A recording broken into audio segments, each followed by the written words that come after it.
Like most of the belligerents in the Second World War, the British experience in the Second World War went through several distinct phases. The first one was, I guess you'd call it the phony war, where the British and French watched it more or less impassively as the Germans beat up Poland, and then just sat and waited for the German attack, which, when it came, it overran both the British and the French militaries. The British retreated to their own country, and the French dealt with the defeat as best they could.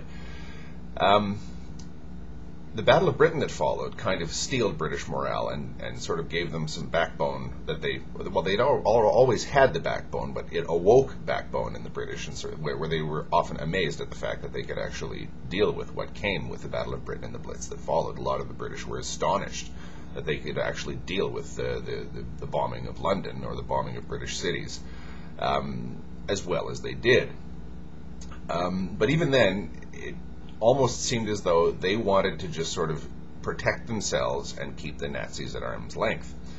It wasn't until 1942, October of 1942, when they defeated the Afrika Korps, the German corps under Rommel in the Western Desert, that it seemed that they really got the desire to go all out and see this thing through until the Germans had been completely and utterly defeated.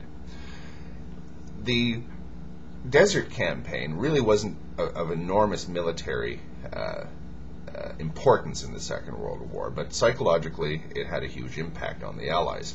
And one of the interesting things that rarely gets studied in our military or historical view of that period is the reaction of the Arab population of North Africa to all of this going on, this big war being fought in their own country.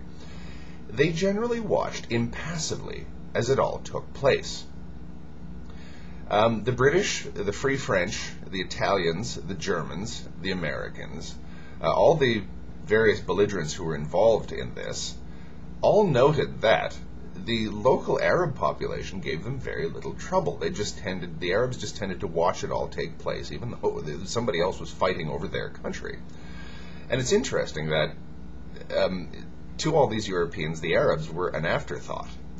As long as the Arabs left everyone alone, they were content to leave the Arabs alone. And the battles were mostly fought away from big population centers, so it didn't really impinge on the lives of the Arabs either. But it is interesting that, again, this tendency of Europeans to concentrate on fighting each other to the exclusion or even to ignoring the non-Europeans. This tendency, if you ask me, to see the non-European world as a mere adjunct to European rivalries is a much greater formative tendency, formative phenomenon in the period of European imperialism and outright military and political dominance of the world than a lot of people seem to realize or seem to want to think. The impetus for almost all of Europe's colonial expansion, colonial wars, was inevitably to strengthen the home country's position vis-a-vis other European powers. It's almost as though the Europeans didn't even much care what the non-Europeans thought. It wasn't as if they deliberately set out to conquer these people, despoil them, take all their wealth back to their own country for their own megalomaniac and greedy reasons. They wanted all these colonies to use as resources, as weapons, as chessboard pieces in the grand struggle in Europe against other Europeans. This is not to say, of course, that the Europeans didn't have racist views of the non-Europeans. Of course they did, and this is not to say that the Europeans were benign at all when they conquered non-European countries. They weren't. Certain examples come out as particularly atrocious. The Belgians in the Congo were extremely brutal in their treatment of the Congolese people. The Spanish and Portuguese in Latin America were almost psychotically, genocidally brutal when they essentially raped Latin America of its resources in order to finance their wars against the British, against the Italians, against the French, against whoever else they happened to be fighting in Europe at the time. Latin America was simply a place where you got resources in order to further your European ambitions. this was true throughout the entire colonial period.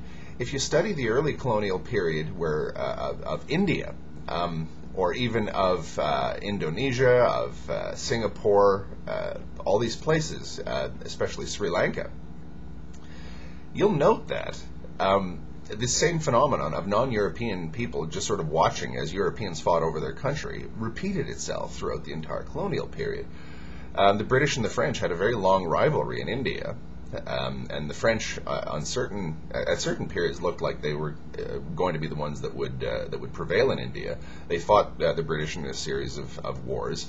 The Dutch and the Portuguese fought long, hard wars in Southeast Asia to have dominance in the spice trade. The Dutch eventually won, and the Dutch, British, and Portuguese fought it out for a long time over Sri Lanka and its wealth. And again, the wants or desires or needs of the non-European people weren't considered to the extent that one might actually think. Looking back, it wasn't as if they cared one way or another what the non-Europeans thought. The important thing was that they snatched the territory before the other guys get it. So, again, perhaps the European sense of rivalry with each other was extremely vicious, and perhaps they were very vicious when dealing with non-European people, racist even in dealing with non-Europeans. The overall impetus was, as usual, a desire to finance, to bolster their position in Europe with regard to potential European rivals. Once again, it was European rivalry that led to the expansion of Europe, the expansion of European colonies, and of course led to the technological arms race that culminated, I suppose, in the First World War and continued in the Second World War. Wars of Europeans fighting other Europeans, and wars that certainly stimulated technological advancement, which again resulted in, as sort of a side effect of total total military dominance of the rest of the world. It's just an interesting positioning of the cart and the horse, and I'm not quite sure that the conventional view of European colonialism in the colonial period about the arrogant whites just lording it over the non-whites is actually an accurate one. Or at least it's a lot more nuanced than people seem to think, or a lot of people seem to think. Thank you.